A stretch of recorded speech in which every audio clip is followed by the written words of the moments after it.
이렇게 살았단 말이에요. 이 사람들은 예수님부터 사랑을 듬뿍 받고 그렇게 자라는 그런 형제 자매들이에요. 어느 날 나사로가 병이 들고 거의 죽게 된 거예요.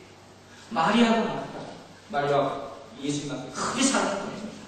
빨리 와서 좀 고쳐주세요 부탁을 하는 거죠. 그런데 예수님이 금방 오셨습니다. 아니에요. 그렇게 사랑을 보냈음에도 불구하고 예수님께서 거하던 곳에 이틀 계속 머무르셨다고 했어요. 그리고 그 사이에 안타깝게도 나사로가 죽고 맙니다. 엄청난 일이 일어납니다. 마침내 예수님이 다시 베다니로 오셨습니다. 그리고 마리아를 찾습니다. 그자 마리아에게 예수님께서 이렇게 얘기합니다. 주께서 이 옆에 계셨다면, 여기 계셨다면 내 보라니가 죽지 않았을 것입니다. 이렇게 대답합니다. 근데 여기에 대해서 40절에 가면 예수님이 대답을 확실히 주십니다. 뭐라고 대답하십니까? 내가 이것을 믿으면 하나님 영광을 보리라 하지 않았느냐. 이렇게 대답하는 거예요. 여러분 여기 이해할 수 있겠습니까? 이해됩니다. 아멘 되십니까? 그건 이런 얘기예요. 예입니다. 예를 들어봅시다. 내가 아멘 되겠습니다. 그런데 하나님의 영광을 찾을 수 있겠습니다. 이게 하나님의 영광을 위한 것이라 말할 수 있겠습니다. 내 자식이 갑자기 교통사고를 당해서 지금 혼수 상태로 입원해 있습니다. 그런데 여러분이 가운데 하나님 뜻이 있겠지 이렇게 바로 얘기할 수 있겠습니다. 이건 절대로 쉬운 일이 아닙니다. 우리가 그렇게 성경 공부를 하면서 배우고 또 많이 들었고 그렇게 해야 된다는 걸 알 수 있지. 그러나 이것이 나에게 현실이 되면 내가 들어가 암에 걸렸더라도 하나님 영광 위합니다. 이 얘기가 쉽게 나올 수가 없다는 거예요. 지금 마리아가 하는 게 이런 얘기하는 거예요. 예수님, 내 오빠가 죽을 때 뭐하고 있었어요? 죽은 자를 살리고 문둥병자를 살리고 다 살리는 사람이 지금 뭐하고 있다가 이제 나타납니다. 그리고 우리도 이렇게 얘기합니다. 하나님 어디 계셨습니까? 하나님 왜 가만히 계셨습니까? 하나님 왜 고쳐주지 않으셨습니까?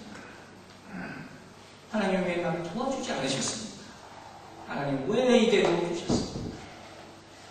우리는 이와 같이 원망할 때가 많다는 것입니다. 그런데 잠시 우리 정신을 한번 차려봅시다. 그리고 다시 한번 생각을 해보죠. 이와 같은 일이 과연 우리가 하나님을 원망할 일이 있나는 겁니다. 여러분 잘 생각해보세요. 이게 우리가 하나님께 원망을 내뱉어야 할 일입니까? 우리나라 속담에 물에 빠진 상을 건져줬더니 보따리에 달라고 한다는 얘기였어요. 그렇죠? 여러분 이게 하나님을 원망하는 겁니까? 아닙니다. 결론적으로 얘기하면 하나님을 원망할 일이 아니다. 여러분 여기 아멘 하시죠. 그렇다면 우리는 이제 다시 한번 다른 길을 생각해요. 이게 하나님 앞에 원망할 일이 아니면 이와 같은 일이 생긴 원인이 하나님께 있지 않다면 우리에게 있다는 거예요. 그리고 안타깝지만 성경은 우리에게 이 원인에 대해서 뭐라고 얘기합니까? 바로 죄다 이렇게 얘기합니다. 이 우리의 죄 때문에 이와 같은 일이 생겼다. 성경은 분명히 이렇게 얘기할 수 있습니다. 우리 인간이 죄를 범함으로 말미암아 우리는 수명이 단축되게 됩니다. 영원히 살 수 없게 되는 것이에요. 그리고 우리가 자꾸 하나님께서 하지 말라는 것을 탐하고 취하고 먹고 마심으로 말미암아 그때부터 우리는 병이 들게 됩니다. 점점 약해지게 되는 거예요. 그리고 그 결과를 로마서 3장 13절에 보라고 얘기합니다. 모든 사람이 죄를 범하였습니다. 하나님의 영광에 이르지 못합니다. 이렇게 얘기하는 거예요. 여러분, 우리 아픔이 있을 수가 있어요. 우리 질병이 있을 수가 있어요. 그러나 근본적으로 우리가 생각해야 될 것이 있습니다. 그래서 우리 안에 죄가 있다는 것이 이것을 믿고 인정하시는 여러분들 되시기 바랍니다. 여러분, 인간은 하나님의 순결로 만들어졌습니다. 그리고 거룩한 하나님의 이 모습대로, 형상대로 지어진 것이 우리 인간이에요. 하나님 그렇게 지으셨다는 거예요. 그런데 그 안에 그만 뭐가 들어왔습니다. 죄가 들어오고 이 죄가 들어오고 말미암아서 이렇게 나쁘게 된 거예요.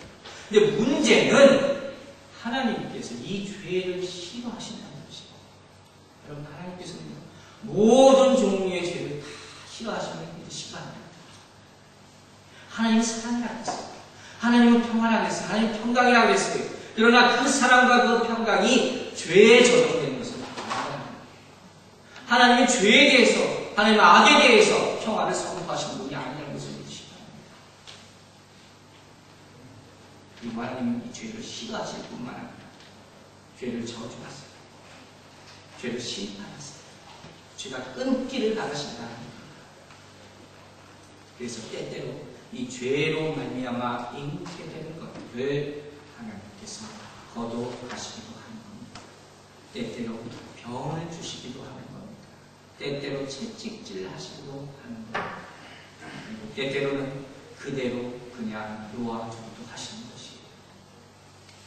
자, 그렇다면 우리가 이런 의문을 가질 수 있습니다. 그렇다면 모든 게 다 내 죄 때문입니다. 내가 이렇게 약하게 된 것도 내 죄 때문입니다.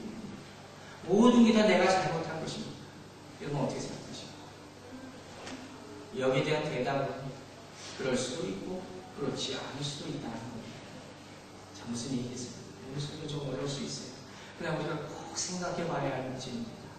왜 이렇게 됐을까요? 죄 때문이라 그랬는데 과연 우리가 굳이 죄가 다 이렇게 만들었을까요? 아니면 그렇지 않은 것도 있을 거예요.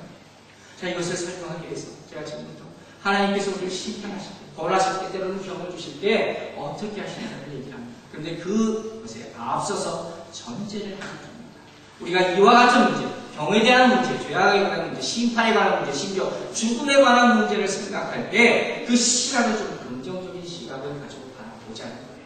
그러면 모든 것이 새롭게 보일 수 있기 때문이에요. 자, 예를 들면 그럼 우리가 살다가 우리가 이런 말을 자주 합니다.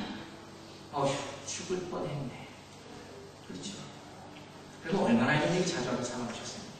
아마 순간순간 여러분 잊어버릴 수는 있을 거예요. 그러나 굉장히 많은 순간순간마다 우리는 이런 얘기를 합니다. 다시 말해서 우리의 관점이 이런 거예요. 하나님 왜 나를 이렇게 내버려 주셨습니까? 앞이 가셨습니까가 아니라 그 수많은 죽음의 고비고비마다 이제까지 살려주셨다는 거예요. 그리고 앞으로도 계속 살려주실 수 있다는 거예요. 그렇게 하실 것이라는 거예요. 그 더 많이 죽을 수 있는 고비가 있었어요. 더 나빠질 수 있는 상황들이 있었어요. 그러나 하나님께서 이제까지 그것을 다 회복시켜 주셨다는 거예요. 그 시간을 가지고 보자는 겁니다. 자, 그렇다면 이제부터 설명을 합니다. 하나님께서 왜 우리를 심판하시고 때로는 병을 주시고 때로는 죽음까지 가져가게 하십니다. 첫 번째는 우리가 하나님의 법에서 벗어났을 때입니다. 하나님의 법이라는 것이 있습니다. 하지 말라는 것이 있습니다. 그것을 우리가 지켜야 되는데 우리가 하나님의 백성으로서 그것을 지키지 못할 때 하나님께서는 벌하십니다. 그리고 때때로 죽음이라는 것을 통해서 우리 생명을 거둬가실 수 있다는 사실을 믿으시기 바랍니다. 여러분 생각해 보세요. 우리 살면서 수도 없이 많은 죄를 저질렀어요. 인정할 수밖에 없는 거예요. 지금뿐만 아니라 우리가 아주 어렸을 때부터 계속해서 알게 모르게 죄를 짓고 삽니다. 그 모습을 보시면서 하나님은 때때로 이렇게 생각할 수 있습니다. 더 이상은 안 됩니다. 더 이상 가다가는 더 나쁜 것에 빠질 수 있겠구나. 더 나쁜 죄의 유혹의 대상이 될 수 있겠구나. 이렇게 생각하십니다. 그리고 우리에게 이렇게 말씀하십니다. That's it. 이제 그만. Stop it. And come back. 그럼 얘기가 되십니다. 이제 그만해라. 이제 그만하고 집으로 돌아오라 하는 거예요. 이해될 수 있는 여러분 되시기 바랍니다. 두 번째, 하나님께서 우리를 원하시고 때로는 병을 주시고 심판하시는 이유가 있습니다. 그것은 바로 무엇이냐? 우리가 너무도 죄악된 세상 가운데 살고 있고 그렇기 때문에 우리는 그 영향을 받을 수밖에 없다는 것입니다. 여러분 지금 우리가 사는 세상을 한번 돌아봅시다. 얼마나 죄악이 관영한 세상 가운데 지금 우리가 살고 있습니다. 얼마나 힘든 가운데 살고 있습니다. 내가 살기 위해서 나를 죽여야 되는 세상 가운데 살고 있는 거예요. 이게 사실 아닙니다. 경쟁하면서 이기지 않으면 내가 살아먹지 못하는 거예요. 그래서 내가 뭘 해가지고 내가 이긴다는 것은 그 패배자가 있다는 거예요. 승리한다는 것은 희생당하는 사람이 있다는 거예요. 이게 당연한 논리라고 생각하지만 성경은 절대 그렇게 얘기하고 있지 않지 않습니까? 지옥 가시라고. 우리 청년대학교 얘기들이